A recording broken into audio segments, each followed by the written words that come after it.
Class is in session. Hey, everybody, and welcome to Unlearn 16. Class is in session. Guys, we're going to go a different route today. A different road. I have with me Caylee Krista, who is amazing on TikTok. We met each other through TikTok, listening to her content and her relationship expertise. That's the interesting part. And you spend a lot of time, let's be honest, grabbing men kind of by the scruff of the neck and not just giving them a strong shake. Yes. Yes. Is that the best way to describe what's going on over there?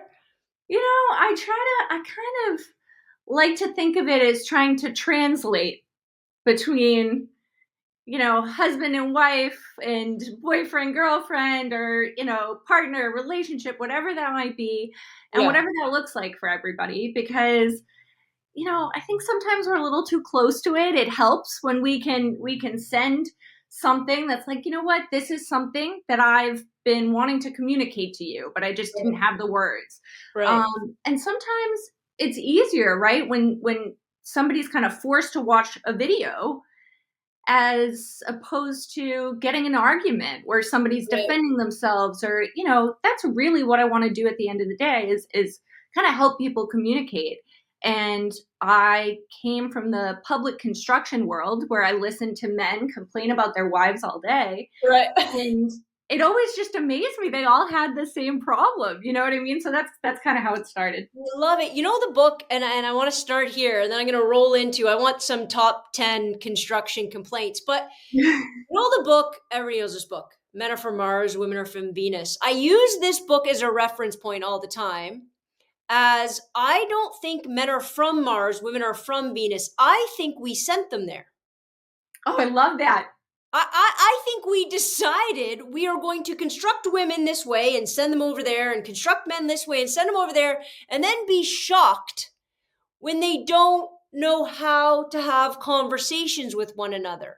Right? And a lot of people come up to me and be like, well, you don't date men. I'm like, listen, A, I did date men. Right.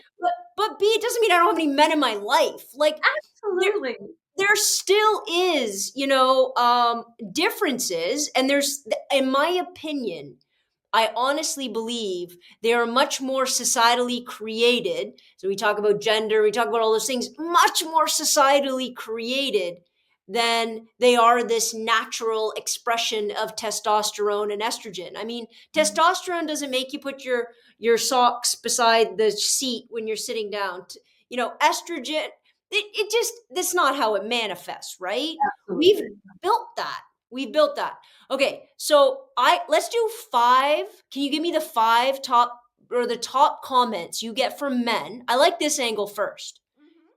Give me your top comments about what men say about women on the construction site. Okay, so number 1 was, she always nags me. And wait, because you're going to see how some of these contradict one another, right? So she's always nagging. Okay. We never have sex. Yeah. She always wants to talk to me when I'm trying to do something else. She doesn't want to say anything until I turn on the game, or until I'm, playing a video game, or whatever it may be. Right. And then we have, she tells me I don't parent enough. And then when I try and discipline the kids, she tells me I'm doing it wrong. Right.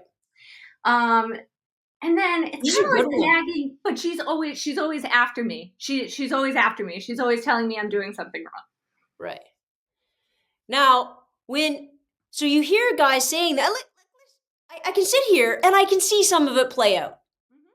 For the men listening, don't think I've never been on your side one time. I can see some of it playing out, right? You can. Absolutely. The problem is you're not seeing the full context. So let's talk about parenting for a second. You have somebody that doesn't parent, but tries to discipline. But that's confusing for men, because men were never taught to parent. They were taught, let's be honest, they have 2 jobs: go make money and discipline. That's your parenting role. Right. So when men and women get together and all of a sudden women expect more, because listen, having kids is like a full contact sport.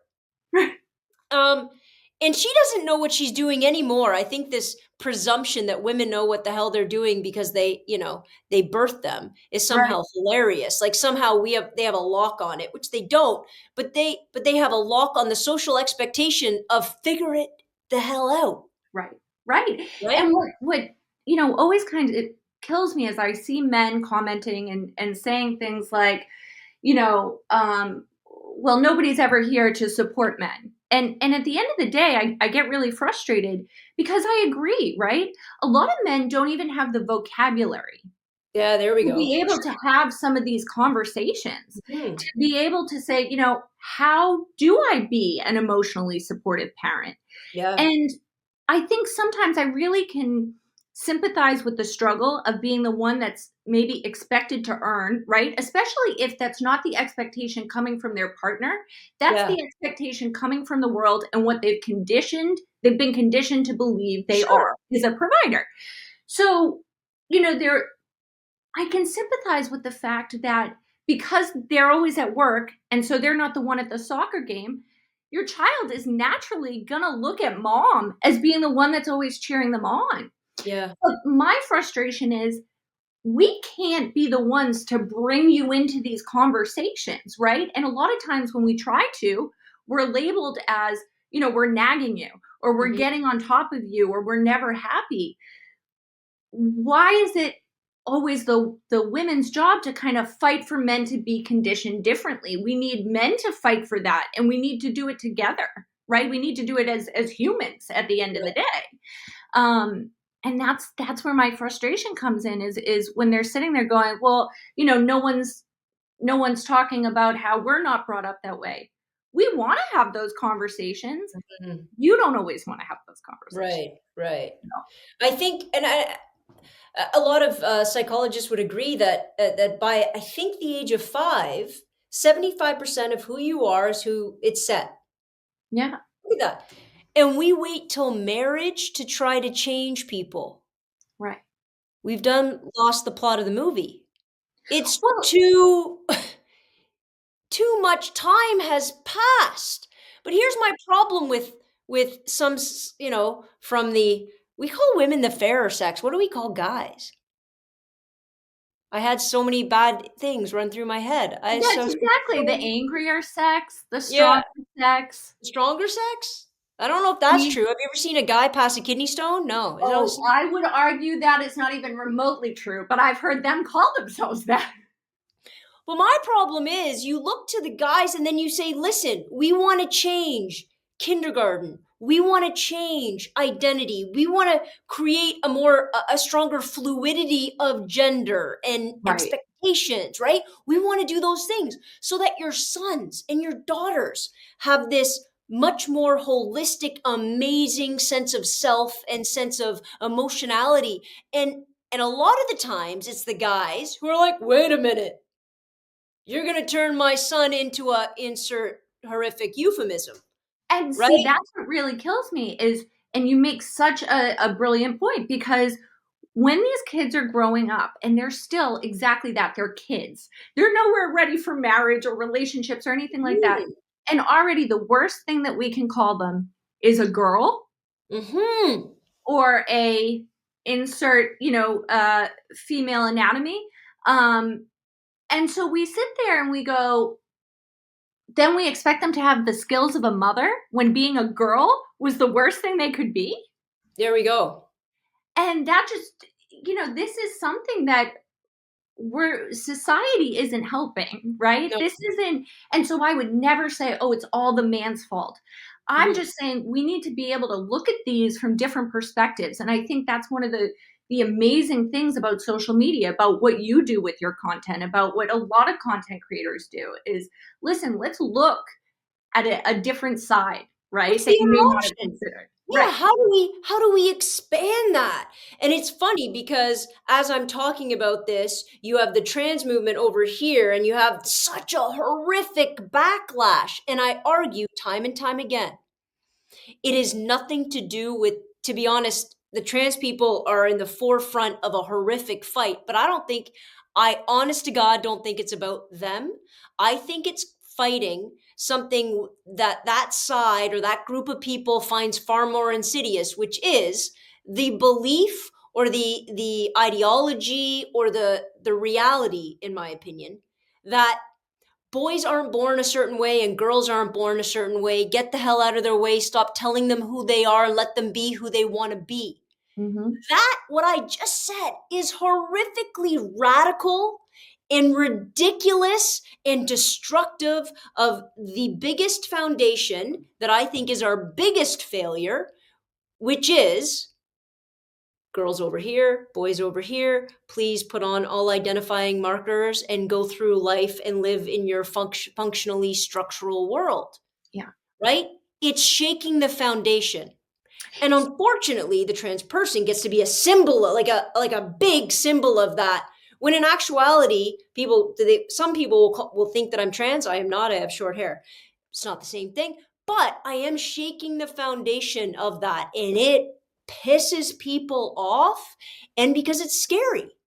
Right. And I have to wonder sometimes if what scares them so much and what they have so much hatred for is the idea that masculinity can be taken away or femininity can be taken away from somebody. And this is the problem with how society has kind of shaped masculinity, right?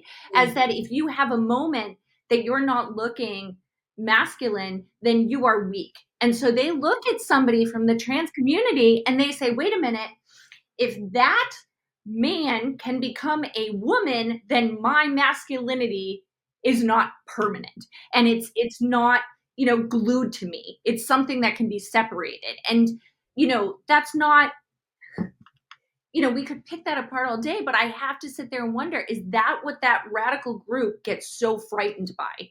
Right? Because these are people that they're just terrified of losing their masculinity.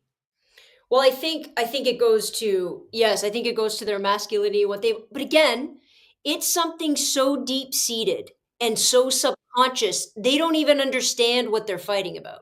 And nor do women. I mean, you got to put women in this mix too, because there's a lot of women on the forefront of this fight trying to protect their femininity and what is woman and blah blah blah, right? And they're all doing something to protect a notion they don't even fully understand because it's so deeply socialized, not deeply genetic. There's nothing genetic about high heels. There's nothing genetic about, you know um cutting wood. There's nothing genetic about these things that we do. And proof of that, such easy proof, is how much variance or latitude women are given. Mm. Hmm. I can walk around looking like this for the most part. Some people get upset about my hat, maybe. But for the most part, it's fine. Want to know what's fine? Because when I'm more masculine, when I'm portraying and when I'm embodying more masculine ideals, guess what I'm doing? I'm moving up the goddamn ladder. I'm getting better. It's this innate. We've separated men and women, we've created gender, we've created masculinity and femininity, and then what we've done that's really done muck things up is we've created a hierarchy of those norms. Right. So when men give it up, whether they're gay men and flamboyant, whether they're, a trans woman, whatever, whether they become a stay-at-home dad, when Right. they give it up, people are so incredible. It challenges a power structure that they didn't even know that they were supporting until it started crumbling beneath them, right? Right. And I think, this is another problem is when people hear something or see something that makes them uncomfortable, their instinct is not to go educate themselves. Right. It's to kind of run away and say, I don't want to hear this, I don't want to see this, and so I don't want anybody else to hear it or see it either. Right. And, very rarely will people look inward and say, why does this make me uncomfortable? Mm-hmm. Because everything that you're saying, these are all constructs. At the end of the day, we, like you said, we don't come out of the womb and go, I like pink dresses. No, Yeah. this is something that we're gradually learning. Mm-hmm. Um, and and not to kind of go off on a different thing here, but it's what amazed me so much when you had somebody like Andrew Tate enter the scene and Mhm. start talking about, young boys and protecting men's mental health and this and that, whatever. When in reality, all he was doing was giving them somewhere to put their anger and Yeah, say, place blame. It was a it, scapegoat. exactly, Oldest exactly. trick in the book. And so you're starting to see this like across the board, in so many different places. Oh, you're angry? Fine. Bottle that up and put that over here. Mhm. And they're giving a target. So, when it came to Andrew Tate, well, it was, women are to blame for your issues. Mhm. Instead of looking at these, if you cared about men's mental health or young boys at all, you would be sitting here and saying, what is responsible for the way that you feel? Mhm. Why do you feel as though you're not able to, they say, oh, women don't want us to be emotional, we can't complain about our problems to women. Says who Yeah. said that? Right? No, it was a bunch of people from the time they were children telling them that emotions were for women.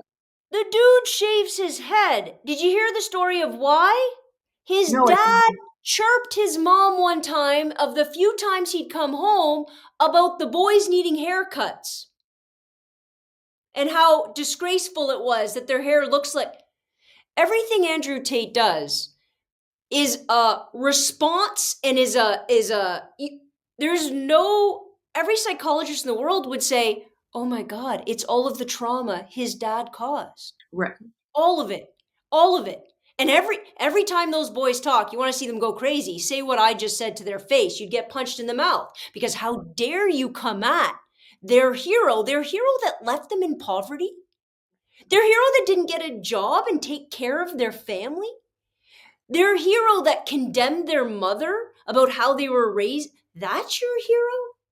Right. Oh, well, we need to open up that can of worms, right? Right. We don't need to protect, but that's what you do with people who are your, abusers who have caused you trauma, especially when at a very young age. You protect them, you insulate them, and then what? You elevate them to godlike status. So then you can say, well, he wasn't perfect, but if I hear that he could play chess good one more time, I'm gonna lose my goddamn. So Doesn't have to, who you're over cares? here. You're romanticizing He can somebody hit a ball far? What do we who cares? just. And it's always, I love that you said that because it's just the same talking points over and Right. over, regurgitated, and even his supporters regurgitating the same thing. Sure they do. And I look at him and I honest to God think, what a broken, broken soul. And I don't say this often in public because, he's Andrew Tate, but I look at him and think, holy what a broken, if you could ever get past all of the bull crap that he puts on, and you could ever get at the damage that was caused, it would be devastating. Well, because, Absolutely. And all the Bugattis and money in the world aren't going to insulate him from that, right? That's what he's tried to right. do. Well, and it's because you're capable of something that he isn't, which is empathy, right? And ultimately, that's the problem. It doesn't matter what he says. At the end of the day, he's showing women as if they're possessions. He's Yeah. showing his Bugatti and he's showing his big fancy house and this and that. And back to the construct of masculinity, where Mm. those are the markers of masculinity. And listen to him. When you listen to him talk about women, it also I mean, it's gross how he talks about women, but he could care less. He could care less. And you listen to that and you go, holy shit. You have no idea what love is. You have no idea what sacrifice means for a family. You have no all of those things you have no because you've had to shut it all down to be who you are, to get where you've gotten, and then to utilize power. If he thought men mattered, let's be honest, he wouldn't be a millionaire. Want to know why? Because he wouldn't have used all of those men in order to buy all of those women, right? It's a Ponzi scheme. It's a you can have it's he's preying on weak men to make himself preying on weak men using women to make himself rich. Yeah. And you care about men's mental health. Stop it. And that's what really upsets me. So the only conversations that we are having about men's mental health are simultaneously making a mockery of them. Yes. And And that's imprisoning them in it, absolutely. I mean, there's no better word. There's no better right? word. They're imprisoned in it. I think when I look at my young students and I look at what my, the girls and the young women have the potential to do, and then I think about the guys, Yeah. and I'm like, you know, as much as you can try as a teacher not to put those limitations, you just see them from every single angle being put on them and what their expectations are and what they should look like and how they should act and what a man is and blah blah blah blah, and they're all being geared to this, right? Whereas again, women are given this like wider scope because we're allowed to get better, right? We're allowed to get more masculine. We're allowed, and none of this serves a freaking healthy relationship. No, no, none of it. But what is, I want to talk about this a little bit because I think what's at the foundation, people will say to me, Joanna, what do you think a healthy, like, you and Anna are so great. What's your health? What's your secret? I'm like, are you crazy? I was married for 10 years and it was a disaster. It rolled into a horrific disaster. And I'm like, don't think that just because you see me now with somebody and I've somehow gotten it together by 40 friggin' 7. Mhm. Don't think that I wasn't a moron for a long time and why I was a moron and how I was a moron. That's a much more interesting conversation. And I'm not throwing blame on my ex at all, because the things that we are taught and that are built us by age 5. Yeah. When people ask me what you're supposed to do to be in a good relationship, I say go to therapy. Mm. Not with your partner. Don't get a partner. Go, you as a person, as soon as you have the money, the capacity, the whatever, Mhm. go get a therapist. Figure out who you are. Figure out the subconscious things that drive you. Figure out all that Bugatti chess playing trauma that you experienced that you're not going to let subconsciously run your mouth and run your mind and run your heart when you happen to meet somebody. So when you say, "Oh, I'm attracting all these bad people," no, you're not. You're looking for them. You're not attracting them. It's not this law of attraction. You're actually looking it out because those are the only people you're attracted to because you're still broken. You haven't figured out you. Right.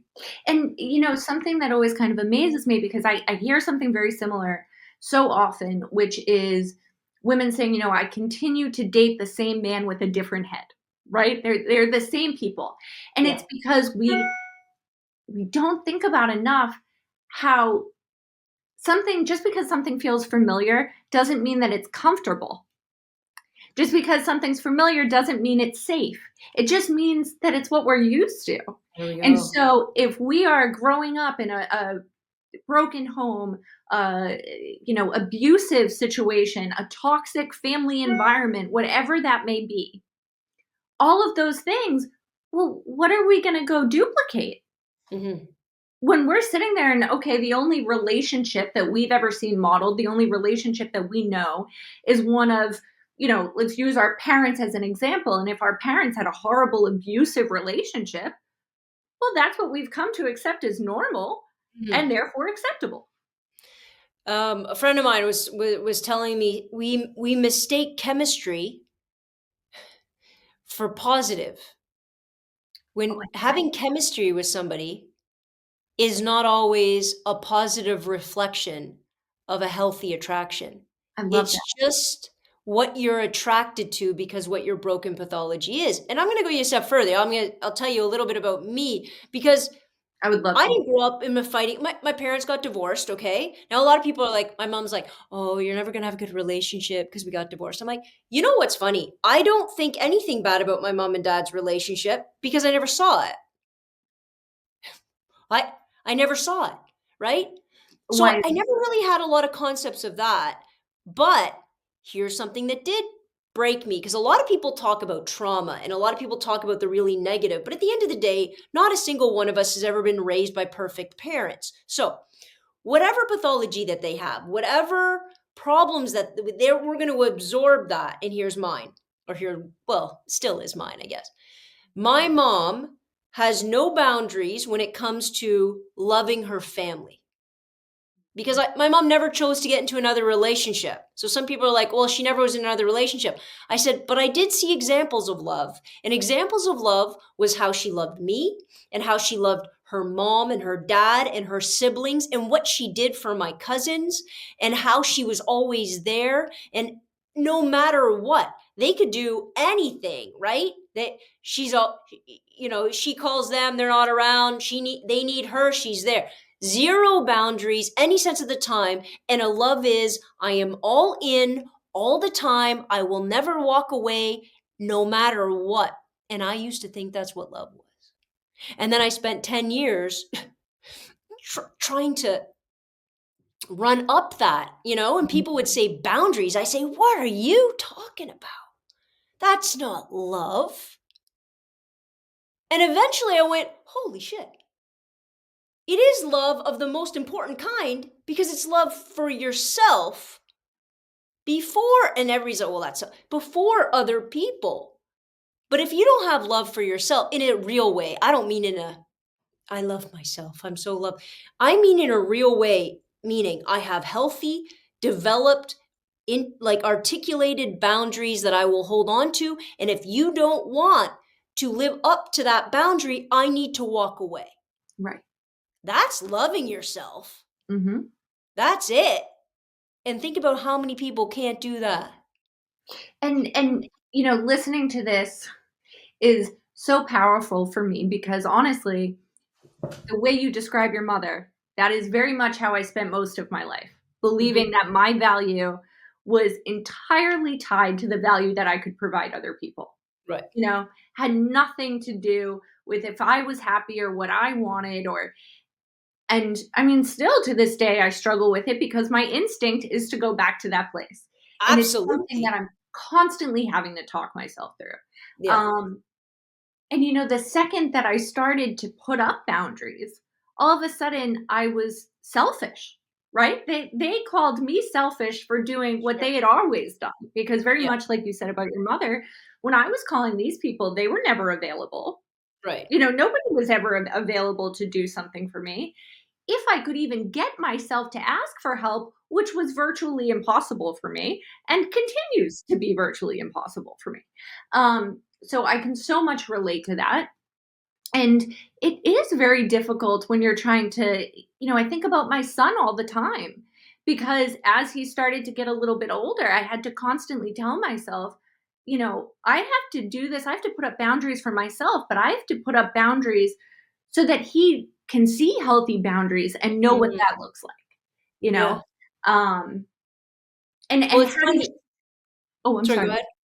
I was going to say, and how long did you take, do you feel like in your marriage, did it take you, was it at the end when you finally were like, I just need to Are, are you change kidding? everything? I didn't do that. I waited for her to blow it up. I would never have done that. I say all the time, I would never have gotten healthy if she didn't blow it up. Wow. I'd still be on the wheel. Running. Because that's 100%. all you knew. 1,000%. I would never have had the awareness. And I'll go one step further because people will talk about who they're attracted to and who they have chemistry with. And if you're patterning yourself after somebody with no boundaries who loves all like that, you Mhm. have to remember who you're also patterning, who you're going to be attracted to, which are the other people in those relationships. So the person I was drawn to was going to take it consistently, was never going to be filled up and satiated by it. It was never going to prove enough to her because that was the other half of the relationship. You don't just get the one half. That was the other half that I was kept learning and that I was then going to be attracted to and have chemistry with or whatever. That little Superman complex that I walked around with of stupidity. Right. Well, That it's that never kind of instinctual codependency that we're looking for, 100%. right? Because we have Yes. to. Yes. And when she would say, like, I can't live without you, I'm like, yes. Yep. What an asinine. The worst thing, honest to God, I've learned this, and thank God I lucked out because I've been divorced over 3 years, but when I was in a lot of therapy, I would like therapy, friend's house, call somebody, therapy, another friend's house. I never shut up for like, I would say a solid 4 months. It's just the way that I process. And thank God I have amazing friends and family and therapists. Uh, but when I finally got to a place where I'm like, okay, I feel like I'm not going to die. And eventually when Anna stepped in, um, she was great because because she was much more intelligent than I, she developed all these super healthy boundaries that she would literally put on the table. This is one. This is a good one. So here's the deal. I don't need you to do everything with me. I would like you to do things with me. If you don't, I'm not going to be angry. I'm not going to hold it against you, whatever. And she said something to me that I love and hate all at the same time. I hate it because obviously I'm still a little broken, but I love it because it's perfect. She said, "If we're not together, I'll be fine. I love you. We're going to get married. You're amazing. But if something happens, I'm not going to die without you. I'm going to be fine." And I'm like, "What? You you're going to. And then I think about it and I'm like, what a horrible, broken thing to say that I would die without somebody. You know? Um, there it is. And it's so, because I actually, my father is in the middle of this brutal divorce, and I had this conversation with him because he was actually talking to somebody who had made the statement, I want you, but I don't need you. Ah, And that same. just, you would have thought somebody had put a knife straight through his heart, Yeah. because he had never even considered that love could be anything aside from needing someone as opposed to wanting them. Yeah. And, he's currently dealing with the emotional pain that he is because that person was taking from him, right? They Mhm. didn't want him. They wanted what he could offer and what he could provide for them. Right. And so I'm trying to, kind of show him how one of these paved the way for the other. And at the Mhm. same time, really getting the opportunity to look at myself and say, well, we know where we got it from, Yeah. really Yeah. seeing it unfold in him and how it unfolded in me. And both Right. of my parents very much constantly modeling that. And I think a lot of things do, right? Even media, even books and movies and everything that's so heavily romanticized makes it as though we're going to just stop breathing without that Yes. person. And Yes. And that is that's not love. healthy. Right? But that's Exactly. and the problem with that love is there's no love for yourself in it. It No, doesn't because there exist. can't be. There's no If room. if you can't breathe without a person, you have ceased to exist. If you cease to exist, that is not love. That is something else.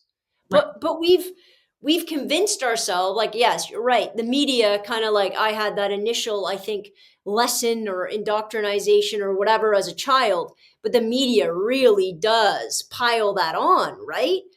And then you get to a point, and we can roll back to relationships because this is true with men and women. I just think men tend to speak, it's just a little bit different in some capacity about how they're trained to express that. And then you stop being able to articulate the things you need because you've never gone deep enough to understand why you need them. Ever. Men and women. Less so women because we're more likely to sit down and talk about our with our friends. We're more likely to go to therapy. We're more likely to engage in a lot of those things to get healthier. You need to take a hell of a lot of time to find out that deeper motivation, right? Well, and I almost feel to a certain extent that we believe that having those needs makes us selfish, Yeah, right? Before we've gotten to that healthy place with ourselves, yeah, we kind of just push things down. And kind of on that same note, because we don't want to voice them, because we don't want to be seen as selfish, we just keep swallowing them until we've convinced ourselves that we don't even have needs. right. Yeah, As long as I'm giving to this person who is more than willing to take from me, I have no needs. Here's the worst line you could ever hear in the marriage. If they're happy, I'm happy. What a crock of shit. Happy wife, happy life. It's so I true. hear those words and I'm like, oh, Cringing. dude, divorce is going to be so hard. So And hard. And why is that always the advice that people love to give? When people go to someone and they're like looking for direction and help and all of these things, and it's like, listen, are they happy? Then just let it go. Pick your battles. It's like, why does it have to be a battle? Why There we can I go. not have multiple, things that I need to talk about, and why can't we Yeah. communicate about all of them? I'll tell you why it needs to be a battle, because nobody knows what the hell they're actually fighting about. It's so true. When I was a kid, I tell a story all the time. Mom's like, can you stop telling stupid stories about me? When I was a kid, I had a lot of shoes. Shocking. I'm still that way today. But when I was a kid, I used to leave them by the front door. So beginning of the week, one pair would be there, two, maybe a pair of boots, blah, blah, blah. By Friday, my mom walks in, can't open the door for the shoes, and she loses her goddamn mind. Right? Joanna, move, your shoes are all in the front of the door, blah, blah, blah. So we have a fight about shoes. It is never a fight about shoes. You have the fight about shoes, and please extrapolate to everything involved in marriage, but you have the fight about shoes, but it's never about the shoes. It's about responsibility you need the other person to take. It's about leniency you need the other person to have. It's about whatever sort of priorities that you have created in Yeah. your life. And by the way, you probably haven't created them. Again, they're firmly embedded in you. You didn't even know where you got them from. Right. And all of those things are operating subconsciously. So when we have a fight about the shoes, eventually we settle it. I'll put my shoes away. I'm so sorry. And I won't yell anymore because I shouldn't yell when I walk in the house. We'll have it again next week. See you same bat time, bat channel next week, because we're going to do the exact same dance, right? Because getting to the subconscious takes such insane work Yeah. and a self-awareness that most of us are never told to get. And once we become adults, let's be honest, have seemingly less and less time to dedicate. Right. And Right. sometimes money. Money's also a factor. Absolutely. And I think then there's also this element of respect, right? Why do you not love me, care enough about me, or respect me enough to remember to put your shoes away? Right. And so then I think here starts to become a breakdown of people in relationships. Um, and I mean, really, whoever's at home the majority of the time is the one that's going to most likely feel this way, or I should say, not home most, but does most of the household obligations, Yeah. is going to feel as though everybody else is always at the forefront of their mind. And so the Mhm. idea that somebody cannot remember to put the shoes away when they have no choice but to remember to get, this one's favorite cereal, and remember to make this one's dentist appointment, and, Yes. do this one's laundry, Yeah. and say, listen, I thought about what you needed all day, and you couldn't think about the one thing that I needed. And that I believe is what starts, ignites Great point. so many of the arguments that happen Mm. in households. It's a great point. And whoever is leaving the house to work, like if you have a situation where, you have somebody at home, or even just that one person handling more of the home thing, that person that's at work's thinking about work stuff. And they have to, Right. whatever their job is, right? I'm dedicated, I'm focused on work stuff. If I'm not focused on work stuff, I get fired from my job. We can't do any of the home stuff. So I Right. need to be focused on that. But I think that's a fantastic way to describe it. And I think everybody would understand this, because I know that men and women are like, no, that's not. Everybody has older parents Mhm. or grandparents, depending on your age. And the first thing they say when you call them, after maybe not calling them for a couple days, a week, you never come and see me. You don't put in enough effort. You don't love me. You don't. Where why aren't you taking care? Why don't you care about me more? Meanwhile, Everybody knows you're like, holy crap, mom. I've been doing 17,000 things. I have kids, I have band practice, I have my job, I have my spouse, I have my house, I have all of these things. And I'm still making time for you because I love you and I want to be with you and I do care about you. But holy crap, you're not my A1 priority. But all they're doing, all that person is doing, is sitting around their house or their retirement home, staring at television, doing what, thinking, why don't my kids visit me? There's nothing else. They have no other obligations. Mm-hmm. None. Yeah. Right? And so their focus is completely and utterly, it's not ill intended. It's not to be an ass or to manipulate. Well, I guess some people might, but for the most part, Right. different perspective, right? They're sitting in a different place. How would you, so if you were going to say, okay, we can't go back in time. Well, I did see Infinity War. They seem like they made it happen, but we can't go back in time. So we can't change our 5-year-old self.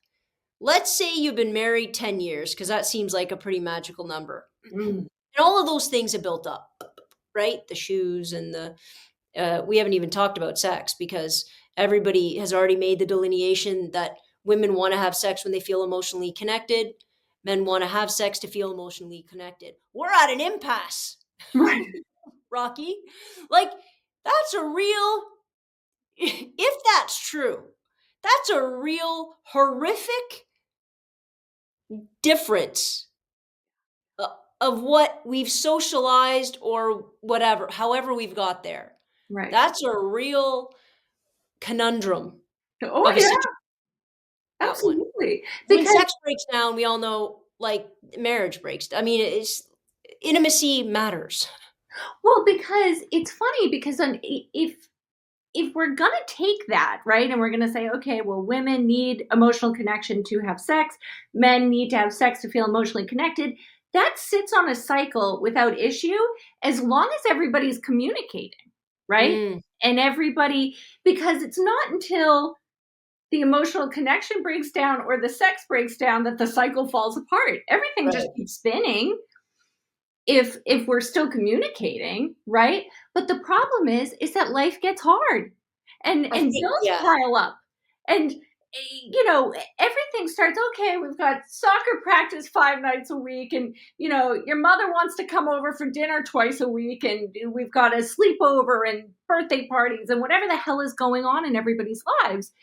And at the end of the day you get into bed and you're like, I don't have sex right now.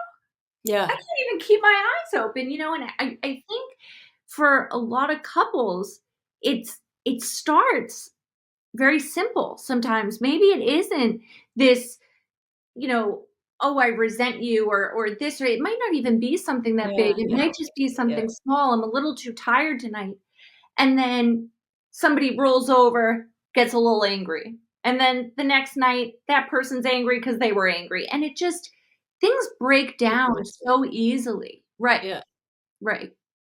And I think, I joke all the time. People say, once you get therapy as an individual and then you enter a relationship, okay, what's your advice when you're in a relationship? I said, and I always say this, I lead with one line. I don't hike. Here's my explanation of that line. We all, men and women, go into relationships with a ridiculous um, perception of ourselves, right? Whatever you like, honey, I'm in. You want to go for a hike? I'm going to go get those shoes. We create an illusion of what we like and what we're willing to do and what drives us and what we're passionate. We create an illusion and that's a pretense you're only holding for so long. Now, does that mean I've never gone for a hike with Anna? No, it doesn't. But she knows when I go for a walk, I'm like, this isn't my jam. Not even in a little bit, but I love you. It's okay to compromise it, but don't bullshit on the front end. Right, right. Do you see what I'm saying? I love this, and I love that you just brought that up because it is something that is not discussed nearly enough, right? It just Never. isn't. And you know, I don't even necessarily know because sometimes it is. Sometimes we're saying we love to hike, knowing full well we don't. But sometimes it's a different thing altogether where it's like, oh my God, I'm so happy and everything's so new and That's exciting and I love you. And you know what? I never even realized I do enjoy hiking. hiking's not so shitty when I'm with somebody I'm wicked attracted to in the first 6 months of a yeah. Exactly. And then 6 months go by and you go, I effing hate hiking. Why am I hiking? Exactly. It sucked. It always sucked. You suck. And it's a bad day. Hiking shoes are ugly. Yeah, exactly. Yeah. And then all of a sudden, all of those things. So when you're giving 100% of yourself to every single thing your partner wants to do, and then at some point that slows. Let's just say it slows. We don't wake up one day and go, I hate you for making me hike. It just slows, and you start making reasons for not going to the hike. Right. Please, I hope everyone understands the metaphor here. It's not just about hiking. Before you Yeah. come with Joanna hates the outdoors. Well, I do, but um, when that slows, your partner, whoever it slows for first, your partner starts to feel unloved. Your partner starts to feel like, well, they really liked hiking before, and now they don't want to go hiking. It's obviously about me. It's not about hiking because they always said they liked hiking. Yep. There Yes. it is. And there's the increments of starting to feel abandoned. And because none of us have dealt with our childhood trauma, those abandonment issues ring real, real loud and all of a sudden make us act like an idiot afterwards. And Right. again, none of us are we're not really aware of any of this on the conscious level. So it just drives us subconsciously until we're in a fight about shoes at the door. Absolutely. And I say this all the time, and if somebody has seen videos of mine, they will have heard this before. Resentment is the only thing you don't have to work at, and it never dies. And love, you have to work at, and it can die real quick. You know what I mean? It's just the way that it is, as unfortunate as it may be.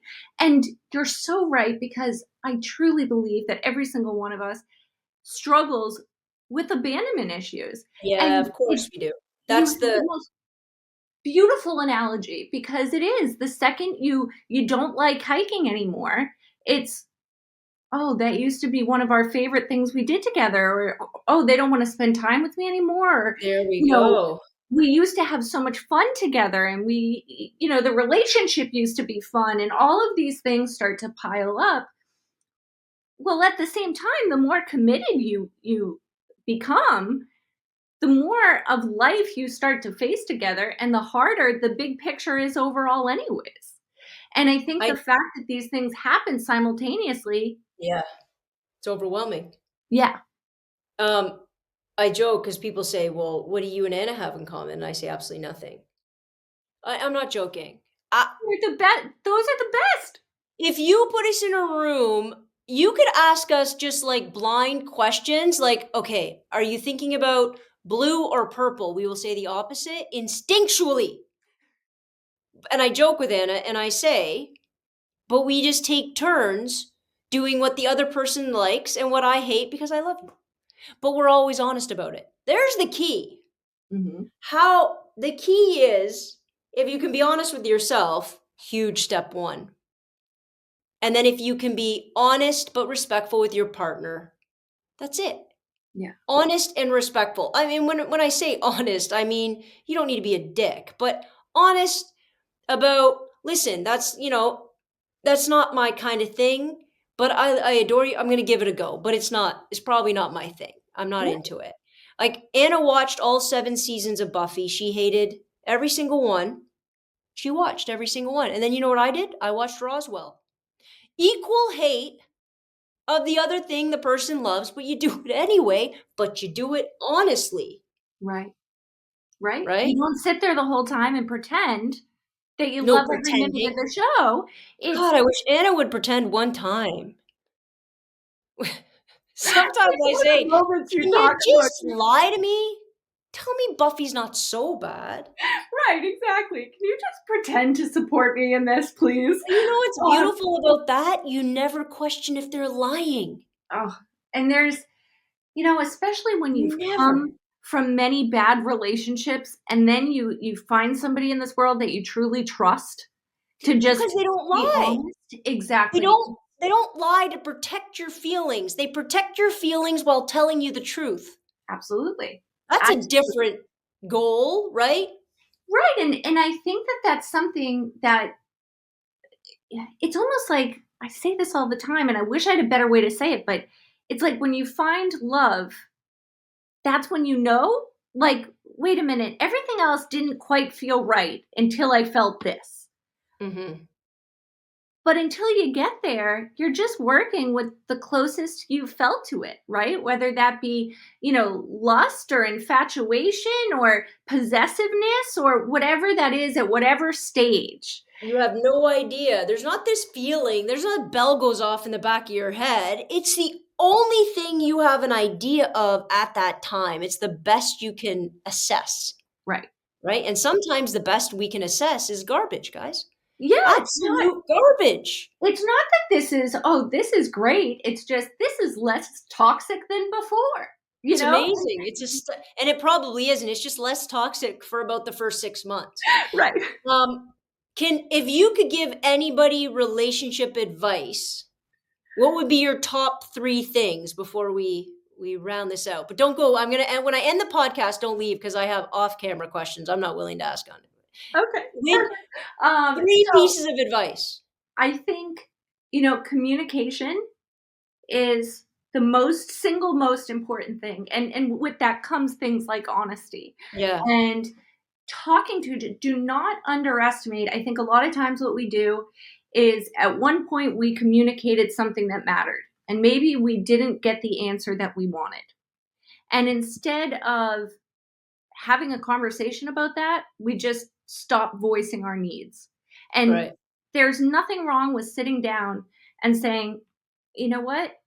I need to talk about this, or Yeah. this is important to me. And Right. maybe now isn't a good time, or, and going through that. I think that's important. We have to communicate with each other and don't shut down just because you didn't get the response that you wanted. And Right. I know that's easier said than done in certain relationships. I think the second piece, as funny as this may sound, is know that sometimes something isn't worth fixing. I think a Huge. lot of us come from When you situations. can't fix that person, Right. you you have zero control actually on Right. them. Right. And None. if they don't want to fix it, you can't fix it. Don't don't sit here and say, "Well, I love you, so I'm going to give up on what matters to me." Know when it's over. Um, Yeah. and don't fall in love with someone's potential or who they Well, were in the see, yeah, yeah, past. yeah, Don't yeah. don't stay with somebody and say, like, I One they day. used to be someone I loved, or one day Yeah. they're gonna be the person I love. Um, and then I think third is don't underestimate the little things. You know what I Mhm. mean? Sometimes it's the smallest things that show the most love. Like Anna sitting there watching Buffy. To somebody else, they might think, oh, everybody wants grand gestures. No, I want you to Oh, sit next to me with your arms around me. And we need to stop underestimating if a relationship we've been in it 3 years, 5 years, 10 years, 40 years. Do not underestimate what giving somebody a hug and saying, how was your day means to somebody. right. And I think those are the things Can that get change lost. everything really of a vibe, right? Right, absolutely. Absolutely. Well, you've been amazing. I would love for you to come back for part 2. I would I love want you guys to inundate the page with like questions and comments and whatever, and then I can pick it back up and I would love to do a part 2, maybe answer specific questions. that would be so fun. I love that. Let's definitely I do that. love that idea. All right. Well, thank you so much for being here. I feel enlightened and more emotionally mature as we speak. And for my I love listeners that and we all viewers, where can they find you? Tell them where they can find you. I am Caylee Cresta everywhere. Caylee Cresta on TikTok, Instagram, YouTube. I'm in all the places. Amazing. And I will put all of that link. I will put those links in the description so everybody can click on it and go find you wherever you are. Thank you so much for coming, and for everybody listening and watching. I will see you next Tuesday. Same bat time, same bat station.